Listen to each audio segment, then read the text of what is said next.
One winter's morning, Toby was trundling down the line with some stone. Mavis's engine had been acting up in the cold, so he had stayed the night at the quarry to help. Now, he was heading home. Mrs. Kindly was waiting to wave good morning to the first train. Hello, Mrs. Kindly. Make sure you stay wrapped up. With a ring of his bell, Toby steamed past and into the tunnel. Mrs. Kindly turned to go back inside when she heard a loud ouch! Toby's driver and fireman trudged out of the tunnel, looking dazed. Are you boys all right? She asked worriedly. We're fine, sighed the driver, but Toby's run into an icicle in the tunnel. Bless your souls. Come in. You can use my telephone to call for help. The news soon reached the Fat Controller, who ordered that all trains must stop outside the tunnel to let crews check for any danger. What a swizz! Grunted Thomas the Tank Engine. I shouldn't be made to sit in the freezing cold just because Toby couldn't see a great big piece of ice. It'll make me late! Annie and Clarabelle tittered anxiously to one another. They hated the thought of being late.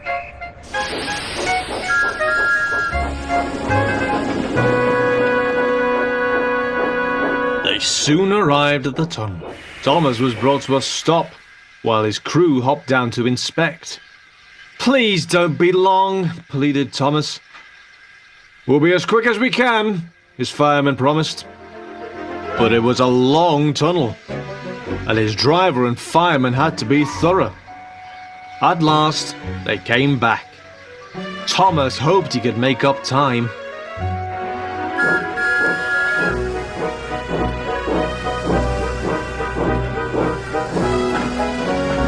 He did make up some, but not enough.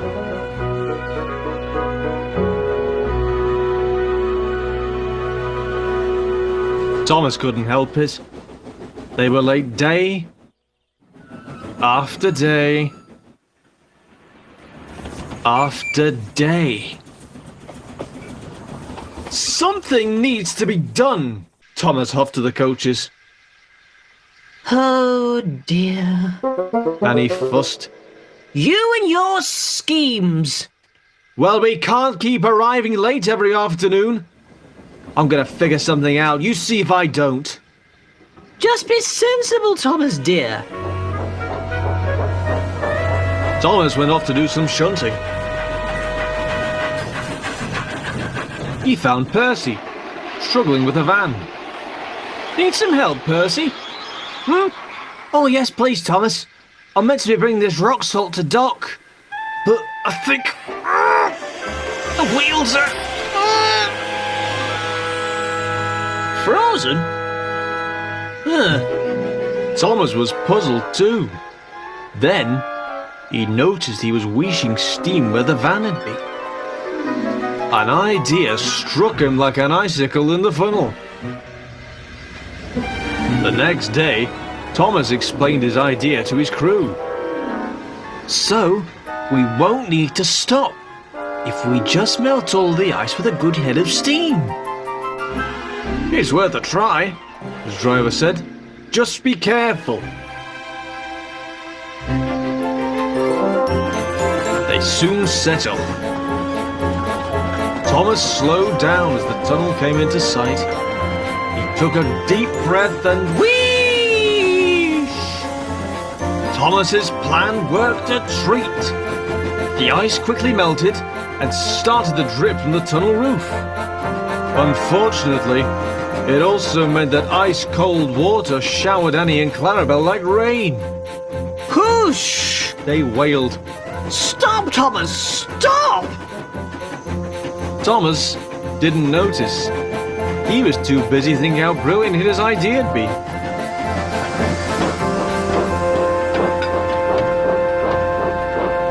Thomas arrived at the big station right on time, feeling very pleased with himself.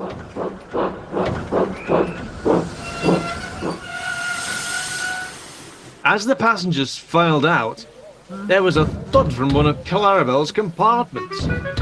Everyone was confused. Then they saw. Let us out! Some passengers cried. The water had turned to solid ice and frozen their doors shut. Cinders and ashes, Thomas choked. The passengers kept banging on Clarabelle's door and shouting, while the porter and station master tried to help. Thomas heard a door open and slam shut. Oh, thank goodness you got them out! But it wasn't Clarabelle's door, it was the Fat Controller's. He came storming out of his office with his teapot. He marched over and poured hot water all over Clarabelle's door. That did the trick. Please accept my deepest apologies. This will not happen again. What I want to know, snapped a passenger, is if that little special effects display will happen again. You'd think the coaches were on fire with all that smoke in the tunnel. The Fat Controller slowly turned around. Thomas, would you care to explain what this man means by that? I didn't want to stop to check the tunnel. It was making me late. So I tried melting the ice away while I went through. It worked pretty well, actually. But then I suppose that's not why you're cross? Your idea to solve the problem was disobeying my orders and creating another.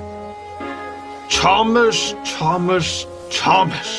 Sometimes what works out well for you doesn't work the same for others, as we can see here. Take these two to thaw out in the carriage shed, he finished. And if they're not ready for the next train, you can do some shunting instead. At least there's no tunnels in the yard. Thomas humbly obliged.